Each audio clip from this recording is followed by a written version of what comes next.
and mine who've got the giant writing. We're here. We're here. We've made it. It's Monday, we're here. As Monday. are Gyles and Camilla. It's lovely to see you both. Good to see you. Thank you for joining us. Now, we mentioned, didn't we? Yes. That we have got two of the dogs that were competing over the weekend in the Bridgerton Dog Lookalike competition. The winners. Yes. It was a spectacular... Not the riff-raff, we've got the winners. spectacular event that happened down at Greenwich. Everybody turned out as certain characters from Bridgerton. There you go, you can see them all, there. So we were wondering whether some of our viewers had animals that looked like celebrities and whether they'd like to share them with us. I would be into that, for sure. Yes. I've already met the two dogs already, Lola and Charlotte. Queen Charlotte? They're spectacular. Like characters from Bridgerton. Like... So do get in touch with us. If you have an animal that looks like a celebrity, we'll scan the QR code that's on the screen right now. It'll take you to the app and you can get in touch with us and we'll share those throughout this morning show. It can be thoroughly Do entertaining. you think there might be a me and you? No, I don't doubt there is. A dog that looks like a cat? Do you know what? There will be plenty of dogs that look like Gyles. I'm sure there are many woolly dogs. Noble. Esteemed. Thank you very much. Yes. And cats that look like Camilla. Well, you say I look feline. Possibly. If you were a dog, what breed would you be?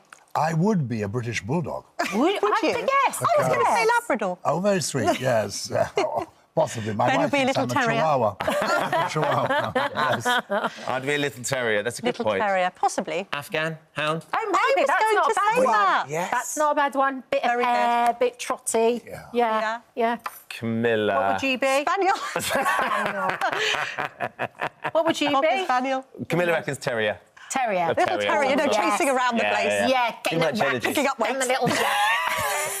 Shall we talk about some of the headlines that are actually relevant? Yes. Yes. It's lovely to see you both. Big question for the Prime Minister, Gyles. Set to reveal 62 recommendations to get Britain war-ready in this brand-new defence report. All sorts of things in this, that, yet again, the idea of bringing back national service is one of those things that sort of comes around perennially every 6 months, it seems. It's a big day. I think one of the reasons that the British bulldog came straight into my head is I've been thinking about the run-up to the Second World War, and I've been thinking about Winston Churchill, who in the 1930s was saying, when people in politics didn't want to rearm, didn't want to get ready for war, he was saying, actually, you've got to be prepared, because you don't know what is going to happen. So I've been thinking in my head of the Churchillian bulldog spirit. The reason this is all very serious is the world has changed, undoubtedly, since the Russian invasion of Ukraine. This has been a very interesting weekend when the people from Ukraine have had some success in an attack on Russia, right inside Russia. Yep. As a result of this, Putin has been quite bellicose, reminding the West, actually mentioning Britain by name, that the people who are supporting Ukraine should beware that the might of Russia is there. The truth is, Europe is huge. We have many more people.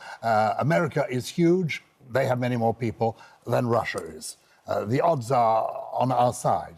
But the government is saying, it's got this 10-year review, we're looking at the future, we've got to spend a great deal more money. They're talking about £15 billion being invested in nuclear warheads. They're also... The reason that Keir Starmer is coming so strong on this is, A, it's necessary, the rest of NATO is doing it, and he is also talking now about something called the defence dividend. We had, as a result of the end of the Cold War, the peace dividend. We could spend more money on things at home. Now people are realising, actually, there must be a defence dividend, which means we're going to spend more on defence, but the advantage is that that will create jobs, highly skilled jobs, in the UK. 1.5 billion is being spent on 6 weapons, 12 attack submarines amongst all of these plans, Camilla. I think one of the things that's really caught everybody's eye, though, is a re-establishment of a civilian home guard. Yeah, like a dad's army. I mean, we think of Dad's army like that, and he sort of feels like a bit of a spoof. But actually, this is a genuine thing that would be serious. A military version of having special constables or something, and have them protect key national infrastructure. Yeah. Also, this talk about, you know, national service. One of the things that John Healey, the Defence Secretary, has said is that the keyboard has now become a new weapon of war. And we know that, don't we, because of some of the cyber and hacking attacks that have taken place. I think I read yesterday that the MOD had been the subject of 90,000 different attempts to kind of hack in. And we know that there's a vulnerability when it comes to underseas cables and attempts to sever them and all the rest of it. And I was just thinking, when we think of our young people and whether they should take part in national service. Where our younger generations might come in is in trying to foil some of this technological warfare, because they're the ones who are completely up to speed with all of the technology, whereas our generation probably aren't. So I think we have to rather look a bit differently. We have had a war on land like the Second World War in Ukraine. It's been quite remarkable, really. And as you say, the use of those drones yesterday. But equally, as we move forward, I think it's also looking at how we can defend ourselves from a technological standpoint. There's a bit of argy-bargy going on at the moment this morning, though, because Keir Starmer and John Healey had committed to this 3% of GDP spending, and they had said that was a guaranteed commitment, but now the Prime Minister and the Defence Secretary seem to be being ambivalent about whether that can be met, because Rachel Reeves, the Chancellor, is in charge of the purse strings, and she hasn't got much fiscal headroom, and inflation's up, and government borrowing is up, so it's a tricky one. They're now talking about that as an ambition. Rather than a commitment, yeah. What we should get into our heads is the idea of national service isn't going to be our traditional idea of national service. That it used to be in the 1950s. You spent 2 years in the army. It's not going to be like that. The army doesn't want it. They've got enough of a challenge just running the army, recruiting the right calibre of people, getting their housing and accommodation up to speed, getting people back into the armed forces permanently. So that's not going to happen. They don't want it. It would be a distraction. What is going to happen, though, is actually people, young people, possibly being brought in to do the kind of work you're doing, talking about, which could be interesting, even exciting, definitely worthwhile.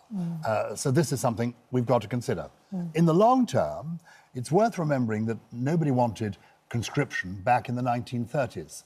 The government, Chamberlain's government in the run-up to the war, thought we've got to introduce conscription and feared that people would disobey. Well, after World War I, yes. But when it became real, people were actually ready to go along with it. They were keen to join in, It's an interesting one. I mean, that as an argument, national service comes down. I do like the idea that you're suggesting that sort of we modernise the vision of it, so the young people see why there's a value to it that can help them in later life, rather than thinking they're going to have to be running around and jumping over things and fixing bayonets or whatever. We still need some of that. Remember that Keir Starmer has committed as part of his coalition of the willing to the possibility of there being troops on the ground to maintain a lasting peace in Ukraine, should, you know, we hope it, some sort of peace agreement come about. Let's hope so. But these are troubling, worrying times, and the government at least is moving what I think we would all agree is in the right direction. Let's talk about Prince Harry. He seems he's in the papers every single week. It's been reported that Prince Harry spoke to Diana's brother Charles about changing his surname to Spencer. So really kind of separating himself from the rest of the royal family. This seems to me to be slightly counterintuitive, because on one hand we had that period between them announcing Megxit and the actual exit plan, where he was stripped of his royal and military titles, which is something that he railed against. They're always going to remain the Duke and Duchess of Sussex, because that was a dukedom that was bestowed upon them by the Queen, the late Queen, on marriage. Hard to take it away from them. So it seems weird that they've oscillated between, oh, on one hand, we're only Harry and Meghan and we want to disassociate ourselves from the Windsors and the firm and the whole family, whereas on the other, in recent times, we've particularly heard Meghan use the reference of her royal past. Meanwhile, he's saying, I mean, my impression would be maybe Harry might have liked that, but for the whole kind of project and brand, they still need that royal seal of approval, don't they? Also, the use of Lilibet as a name for their youngest child. And which at the time, you know, Buckingham Palace briefed that the Queen wasn't aware that that was happening. So on one hand, they want the cachet of the royal name, and on the other, he's saying he wants to disassociate from it. It just strikes me slightly contradictory. When I first read the headline, oh, Harry wants to change his name, I thought, what's it going to be called? Basil? Ben, even. Something. But it turns out there's this possibility, the idea of changing, and some people do this. I mean, my daughter has had both her name and her husband's name in their surname. People do sometimes like to keep a name or take their mother's name. That's all fine. But this is really quite strange, because Meghan, I think, thinks the family surname is Sussex. And indeed, they are the Duke and Duchess of Sussex. But they have also a background family name, when you have these titles are put on top. And the background family name is Mountbatten Windsor. It was just Windsor, but the late Duke of Edinburgh, who adopted the surname Mountbatten, he rather liked the idea of his name being involved too, so it became Mountbatten Windsor. So grandchildren of the late Queen are called Mountbatten Windsor, which actually has got an interesting heritage to it, which is fantastic. The Spencer family also has an interesting heritage, but I think it's a bit late in the day to be changing your name. Well, and also rather hurtful to your family. You know, you've been brought up, everyone's been brought up, we know who you are, just stick with it. It feels very pointed, doesn't it? It feels as though it's very deliberate. Well, the question. Well, I think quite a lot of what Harry and Meghan say and do at the moment is quite deliberate. I mean, they've made a number of protestations. He's done his recent interview with the BBC, sort of talking about his father's health. Buckingham Palace weren't happy about that because they haven't talked in great detail about his father's health. So it's all a little tricky. I think the advice that came from Uncle Spencer was that legally it would be very challenging and probably not a very good idea. I've got my grandmother's maiden name in my name, and I think there is a time, why not have Spencer as part of that? Add that as a name in the middle as well, so he can still remember. Your grandmother was called Shep. She was Sherrington. So I'm a Sherrington Shepherd. My brother, and all. Oh, can I say that is rather grand. Shall we go over to the Sherrington Shepherd? It's a big dynasty, isn't it? Will there be Sherrington? There's always Sherry at the Sherrington Shepherds. But I love the fact that we've got my grandmother's maiden name, so that carries on through the family. I love the idea of paying reference to his mum. But I mean, they called Archie Harrison, as in son of Harry, for the middle name. Oh, that's they what could it have is. given him a surname. I thought he was named after Harrison Ford. No, if only. But they could have called him Archie Harrison Spencer Mountbatten Windsor, couldn't they? And immortalised her there. Lilibet, her second name is Diana. Yes. So there is So there is a nod. It's there. I don't suppose the headlines made any of the royal family smile, were they to be true or not. But Gyles, smiling is said to get you further in life. Has a smile ever got you a job before? This is because the great Sir Richard Branson, founder of Virgin, now owner of airlines, a remarkable person. He and I got to know each other when we were teenagers. He invited me to go into business with him. I thought this fellow's going nowhere, absolutely nowhere. I said, I'm going to university. He said, I'm going into business. Shall we go into business together? This is a true story. No. Yeah, I was 17, he was 16. He wrote to me at my school. We both edited our school magazines. We had to meet up and we're going to form a magazine empire together. I thought he was like a monkey. He was so busy jumping around the room in his parents' flat. I thought, this man is a complete lunatic. I don't want to be involved with him. No future whatsoever. No future whatsoever. So I made my excuses and left. But he has bounced his way through life. Who's smiling now? What he is saying is something very important, is that positivity counts. If you get up with a smile, you create a better head space for yourself, but also you create a better atmosphere around you. You're more positive with your colleagues, people like a smiley face, and he is saying he is going to promote people for their smiley attitude, a positivity of attitude. Big smile on your face there, Camilla. Well, do you know what? Somebody once told me that you always look 100% better on TV if you smile. Is that true? So let's demonstrate. Oh, yes. Oh, my God. Hey! That's slightly psychopathic. But you do look better if you look teetering on the brink. Yeah, if you the men in look the white coats cheery are as waiting. opposed to overly serious. I love well this, though. known. He was talking on the High Performance podcast with Jake and Damien, which is a brilliant podcast. But I love it. And he said, this is the best advice I can give. And you can imagine someone like Sir Richard gets asked a lot from young people, what's the advice? Be as positive as you can, be as friendly as you can, and you'll get places in life. I think it's a really that's true, simple actually. premise, but it does absolutely. Yeah, totally and I agree. think there's a little bit of fake it till you make. If you don't feel very happy, put a smile on your face and Active. it gets Absolutely. you there. Wait outside the room and then run into the room. Do you remember somebody called David Frost? Of course. Yes. David, sometimes before a programme, would stand in the wings like this, and the music is playing, and he's about to go on, and he'd be doing this. Would he really? Building his adrenaline. And then he'd say, Rocky. I'm on! Wow. Hello, good morning, and welcome. And he was hugely successful. Hugely You're successful. absolutely right. Absolutely. And he was always positive, always friendly, always good. And at the end of this, he said, weren't we good? And for once, you were even better than me. That's what you think say every night. Yeah, I do regularly. Thank Thank you both. You're going to stick you. around. We'll be talking more with you a little bit later on. On Monday this morning, Gyles and Camilla are back with us to talk through more of the stories making headlines today. And let's start off by talking about the pop star Miley Cyrus. She's revealed that she totally supports her dad's new romance with girlfriend Elizabeth Hurley, and she said she was being an adult about it. That she's chosen to quieten her inner child. We all have an inner child in us bursting to come out. Mine does Most on of a the time, frequent Gylesy. basis. Indeed. But I think the point she's making is that her father and mother were married for 30 years. I think the divorce has come as a bit of a shock. And then on top of a shock is another shock in that her dad is now dating Liz Hurley. Yeah, well who's done. had an interesting love life. What, you think he's got the better end of that deal? Well, come on. Yes.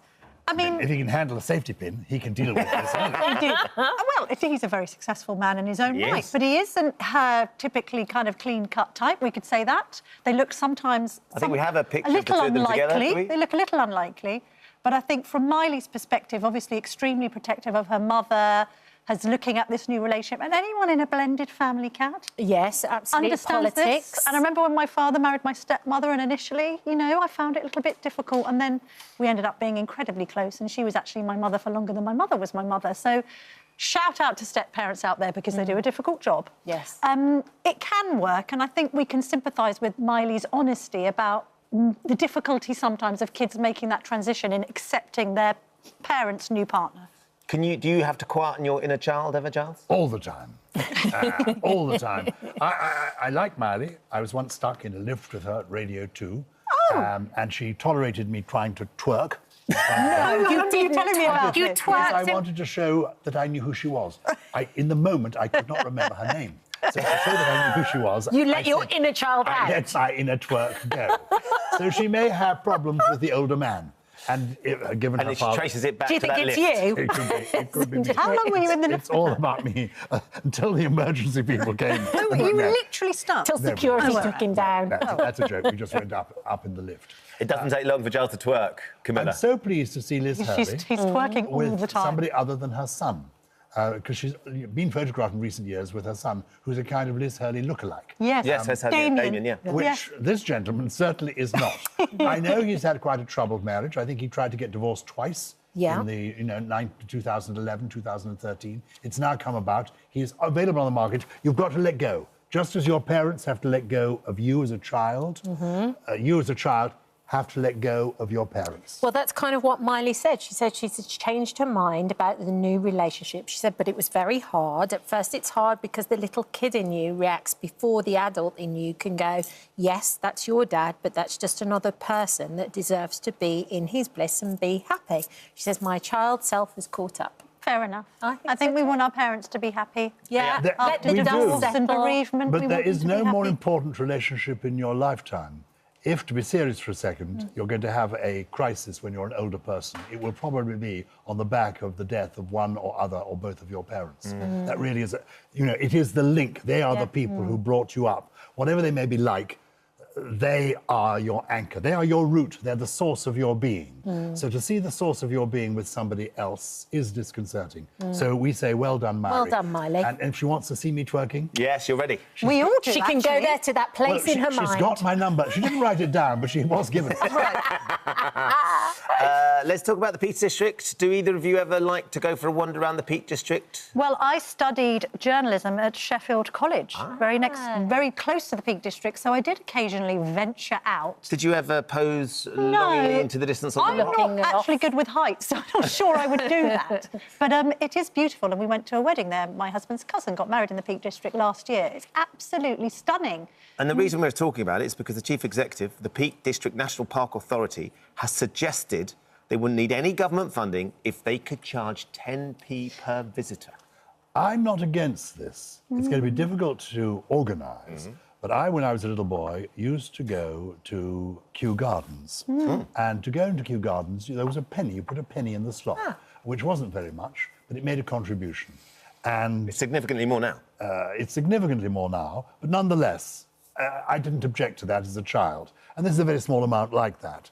And to contribute makes it, why not contribute a small amount every time you visit the Peak District? How you actually organise that, I don't know. Well, I was thinking that you would have to have an exemption, I think, for very local people. Because there are people living in Sheffield and the surrounds who are in and out of the Peak District all the time. Just to get from A to B, Exactly. essentially. So they Yeah. shouldn't be penalised for proximity, should No, they? But no. maybe people visiting in, although it's a bit of a slippery slope, this. I mean, are we then saying that practically any open space is open for fee charging? I think that's a bit dodgy. So what the CEO's gone to say is there's 50% funding cut over the last decade, while the park's had to grapple with problems such as wildfires, dangerous parking. I think trying to understand how you could do it in a way that was that the people that were visiting were keen to help. So a QR code on the side. If you've enjoyed your time today and would like to make a donation, please go, because that's made that so accessible and so simple. But you're absolutely right that where does it stop? Is every park suddenly anywhere? Forgive me, we're already paying for every park. We contribute through our taxes for the maintenance of these parks in any event. So we're already paying for this then? We are already paying for this. If the CEO is facing a 50% funding cut, they've got to be able to maintain the parks. They've got to be able to maintain the Well, they're saying car government parks. funding hasn't kept up with inflation, which is often the case, not least if you're looking at inflation being up beyond 11% last year. The government, in turn, though, says, well, we have given parks a capital uplift of 15 million. This is in addition to the 400 million we are investing in restoring nature across the country.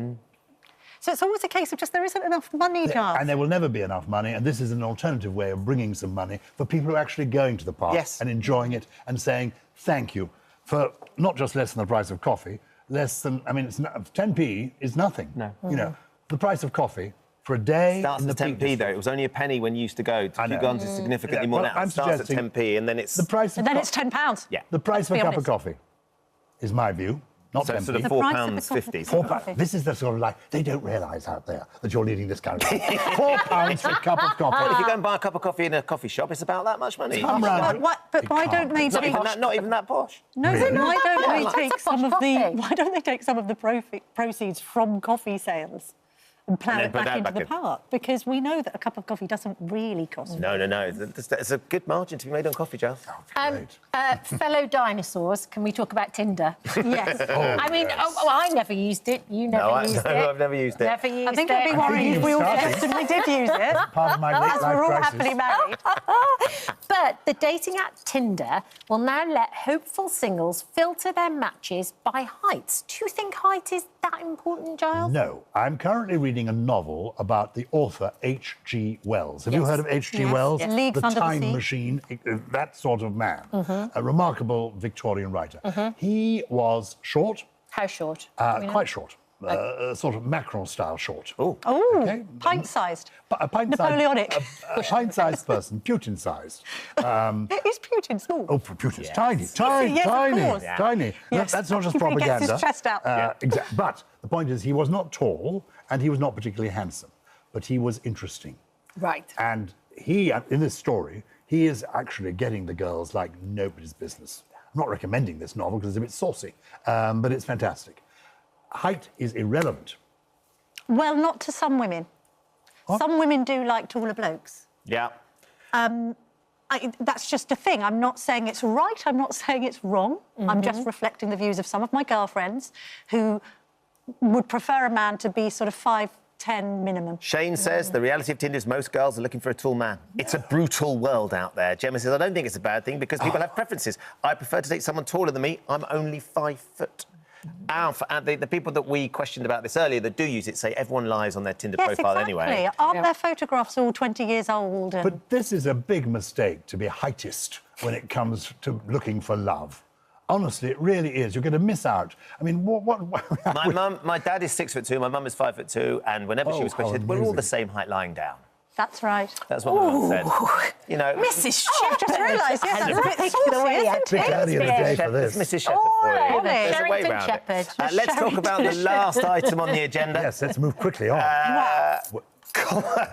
Cultural opportunities that need to be celebrated. Madame Tussauds has unveiled their most recent addition to their world-renowned waxworks museum. Would you like to come and join us? We would love as we reveal This is what such it an is. exciting... They have I immortalised... feel like there should be music or there you go. Everyone's excited about it in the studio. Wow. Greg's sausage roll has been immortalised as a waxwork for the new exhibition at Madame Tussauds. I like the crumbs. That is the attention so to detail. lifelike, and I speak It's as someone. unbelievable. I speak as someone who, you can vouch for this, Gylesy, I saw you eating one earlier. consumed a Greg sausage roll only an hour ago. This is amazing, isn't it? Can I just point out, I'm quite a bit taller than you, but still, Yes, enjoy go enjoy on. it.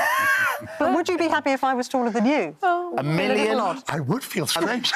A million of these are sold every A day. million Yeah. of these sausage rolls are sold So every this day. is going into the cultural zone exhibition. Is this a sausage one or is it a vegan sausage? This is a sausage one. I'm it's looking round. sausage. It says thumbs up from the Greggs people in the back. Yes. They're hiding in the shadows. Yes. Consuming sausage rolls, it seems. Will they be it's doing very other lively. things? Are we going to get fish and chips in wax? Are we going to get a cup of tea? Which, for me, would be the ultimate... Is that the ultimate Roast British beef and Yorkshire iconic pudding? item? Oh, yes, that's a Roast good beef one. and Yorkshire pudding? Yeah. Yeah. The cultural display is where all of those things you can find at Manchester alongside with other things that they feel are culturally appropriate for that zone. Does this tell us everything we need to know about Britain in 2025? Which is? The ultimate cultural icon in our country is a Greggs sausage roll. You can't go much better. No, You can't. say fairer than that. I mean, if somebody eats a hot sausage roll on a sunny day, don't tell me they aren't having the time of their life. When I was a child and people came to Britain, they went to the Tower of London to see the crown jewels. Yes. Well, this For is 1,000 yes. years. Contemporary This is crown jewel. The contemporary crown But also, jewels. this is how you eat a sausage roll, which is on a velvet cushion. I get all of the snacks that are brought to you at brought this in morning. by my butler. Thank you both for Thank joining you. us. Thank Lovely you, to see thank you you. guys. Thank you to the guys from Greggs. It is Yes. actually exquisite. I love the I can't believe it's crumbs. wax. It's The just crumbs are incredible. Oh, hello. amazing. Thank you. Thank you for visiting our This Morning YouTube channel. We upload tons of new content every single day. So hit the subscribe button, like all the videos, and don't miss out. We'll see you in the morning.